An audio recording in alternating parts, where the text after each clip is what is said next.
Good morning! Ayan. So, ngayong araw na to magluluto tayo ng ginisang isda sa talbos ng kamote. Ayan. Ito yung talbos. Kasi kagabi may natira pa kaming ulam. Ayan. So, sayang naman kung hindi natin mauulam ulit. Ayan. So, kailangan i-recycle natin. Ayan. So, umpisahan na nating magluto. So, ayan, nag-umpisa na tayong magpainit ng kawali. Ayan. So, lalagyan natin siya ng konting oil lang. Ayan.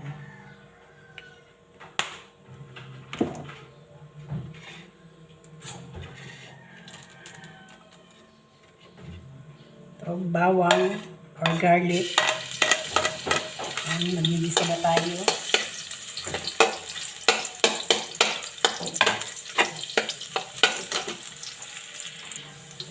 Sibuyas or onion.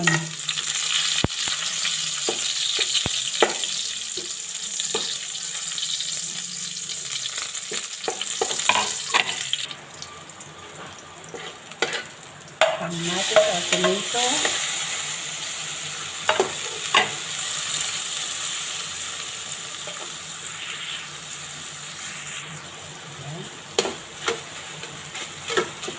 So, ilalagay na natin yung isda. Ayan. Yung prinitong isda na natira kagabi. So, ayan. Ayan natin yan.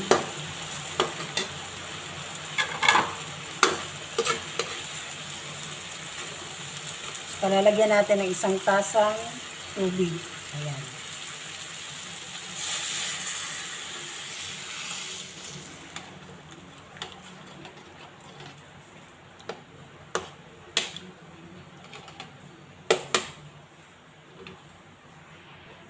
So, dadagdagan ko pa siya, oh. Ayan, oh, kalahati. So, bali, isa't kalahati na tubig.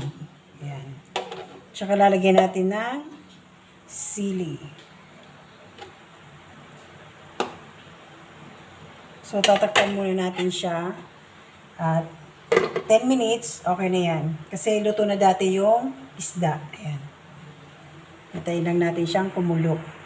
So, ayan, kumukulo na siya. So, lalagyan natin siya ng asin. Ang tamang-tama lang. Ayan.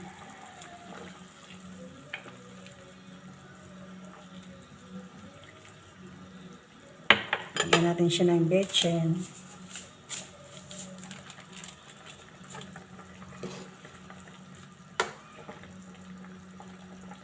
Takpan ulit natin siya. 2 minutes. Then na yan. Tapos na siya. So, ayan. Ilalagay na natin yung talbos ng kamote. Ayan.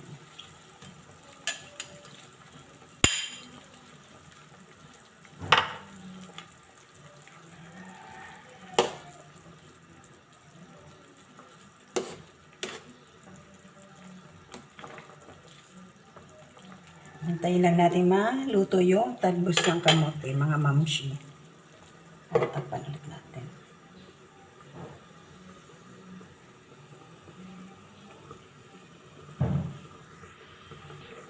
So, ayan mga mamshi, luto na siya. Ayan. Tamang-tama to ngayong maulan na panahon. Ayan.